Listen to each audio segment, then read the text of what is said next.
Hello, I am Galaxy StarCraft, bringing you another StarCraft 2 commentary. This is on Delta Quadrant between Mouz Mana, the hero Protoss, who I'm now a big fan of, who was in the tournament at DreamHack. He did make it to the finals. And then we have Mouz Strelok. They are on the same team. Strelok is a Terran player. The blue, so we have the positions are the 2 o'clock and approximately 7 o'clock positions for these two players. And before I go into jibber jabber, I just want to let you know that this is kind of a shorter rush distance, like ground distance between the two bases. Like if Protoss were here and Terran were here, it would definitely be a longer ground distance. So that will definitely play into the strategies of both these players. APM now at approximately about 200 for both of them, and it looks like a standard opening from both players. And I'm very excited to be bringing you a new commentary. I am trying to figure out how to get an overlay on these things. I don't know exactly how to do it. I should probably just Google it and find out. But if any of you actually know how to do it, I don't know. I don't know if you can do it if you have to do it in post processing or what, or if I can do it while I'm casting. That would be awesome. Anyway, back to the game. We do have a gateway down now for Mouz Mana, the 13 gateway, and blocking off the ramp here. It's not actually a ramp, but it's just blocking out the space in between the Nexus and the Geyser.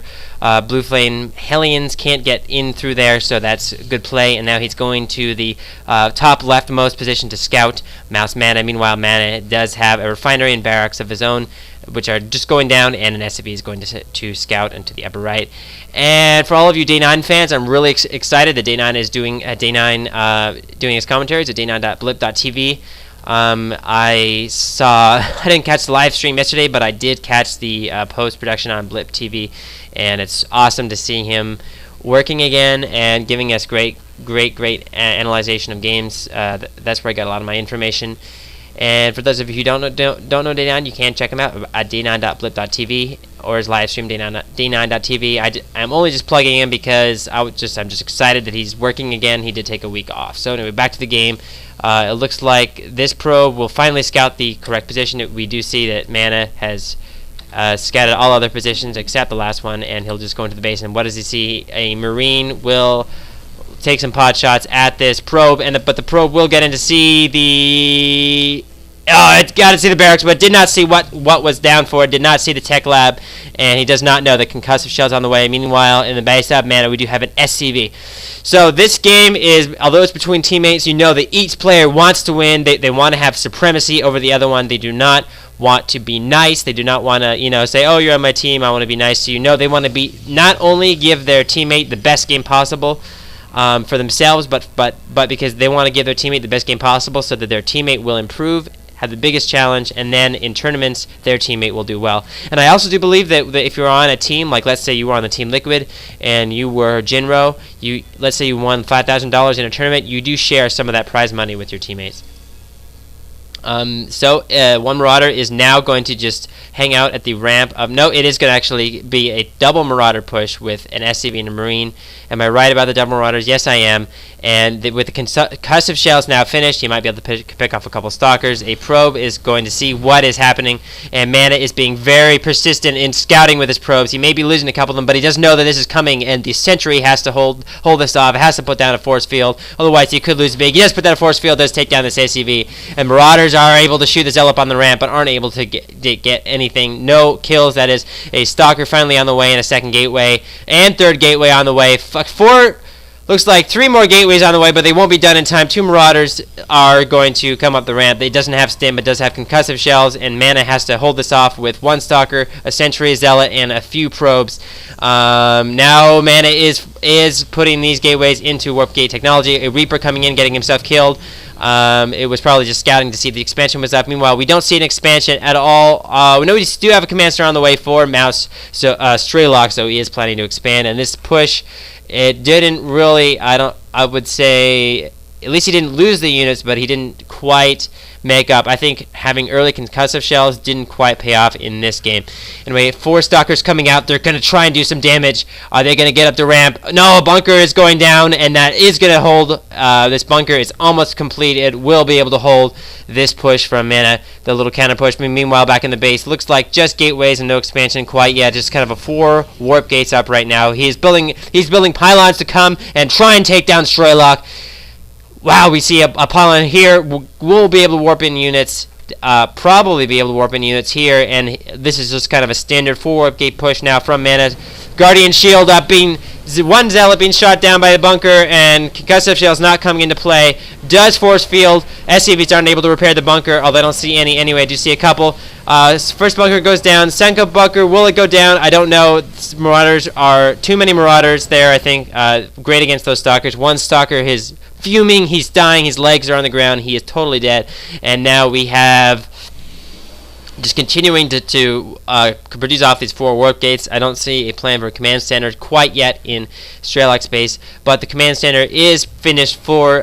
Sorry, I meant in Mana's base. I don't see a Nexus going down, but we do have Strelok building double SCVs out of this command center, and even getting gas for that command center. He can't quite push out yet. Not with this 4 warp gate push. Force field's going down.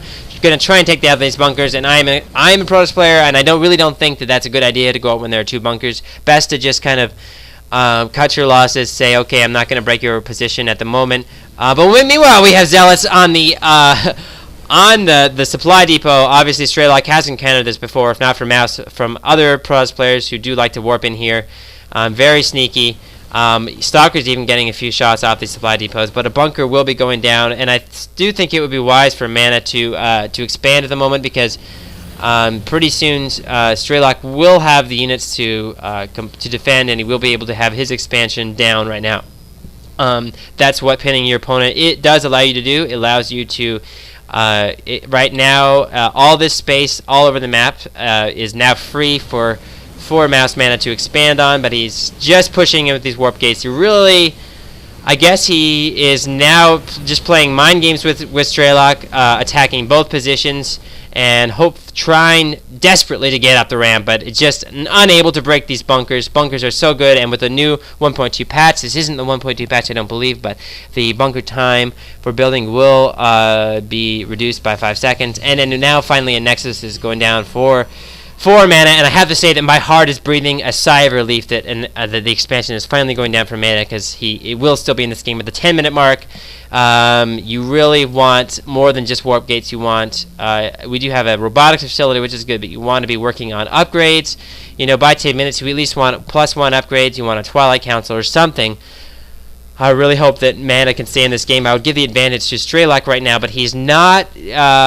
Does not feel comfortable to push out yet. Does he realize that where the forces are of Mana? No, he doesn't. He doesn't feel that the aggression has kind of stayed at the moment. He might try some scouting or some scans to figure out whether there's an expansion or not, just to see what his opponent is doing. He does have a was there a drop? There was a Marine drop in the back of Mana's base. Probes running away. They're running back to the Marines. I'm not really sure why, but then the army of Mana will take care of these Marines, stimming, and they will all go down. No probes are going to get taken down at the moment. They are going to go back to mining in the base. Meanwhile, in the base of Strelok, we do have an observer seeing exactly what's going on. He knows that the expansion isn't down yet, and Mana might just continue this push. His expansion is down. Do we have more work gates on the way? No, we don't. Just a robo facility not producing anything at the moment. And we go to the unit station. It's 63 food versus 59, so very even. Mana now transferring probes to the natural of his base, and a probe here just chilling, having a coffee break. And oh no, one Marauder will get caught out of position, and a Marine there trying to stim up but don't get away. And Strelok has got to be careful with his units. He's only on one base. He has to push out and get his command center. It is down. Oh, I should have seen that sooner. I apologize, dear viewers, I did not see that sooner, but one supply depot is getting shot down. There's just too much action for me to look at right now. Just love all this action, and very good players. I think both players are playing very correctly and very well. And just one force field obviously picking up some Marines, and this expansion is now down for Strelok, and I'm glad to see that this game, which has survived into the mid-game. Both players have. I'd say that Strelok, who's been on the defensive, has survived, but really Mana has survived, because 4 warp gate pushes, if they don't work out, can be risky because of the counterattack. But Strelok, his medevac harassment did not really pay off, I'd say, so he had to kind of stay in his base. But now he's feeling finally comfortable to push out. 4 medevacs, two fistfuls of Marines, and a handful of Marauders are going to go try and make something happen, but Strelok has got Mouse's Mousy. I was calling him Mousy. Mana has got a hold. And will he shoot down this medevac? Let's look at the health. I don't think so. I'm so sorry about that. My mouse is wigging out. I hate when that happens. But force fields are coming into play here, cutting off that army for Terran. And if you're a Terran player, you know you hate force fields. I know you all hate them. Because our Protoss players love them just as much as you hate them, and it looks like more force fields coming into play, cutting off the Marines, getting shot down, lots of Stalkers, not too many Zealots in this mix, very interesting, just relying on those force fields and the range of the Stalkers. Zealots are good against Marines and Marauders, though, don't be fooled. Medevacs, very low on energy, but Mana is going to continue with his aggression. Let's go into the production tab. We do have Zealot Charge on the way, so finally we do have some good tech coming up. I don't see a forge for upgrades quite yet, and only 4 warp gates right now.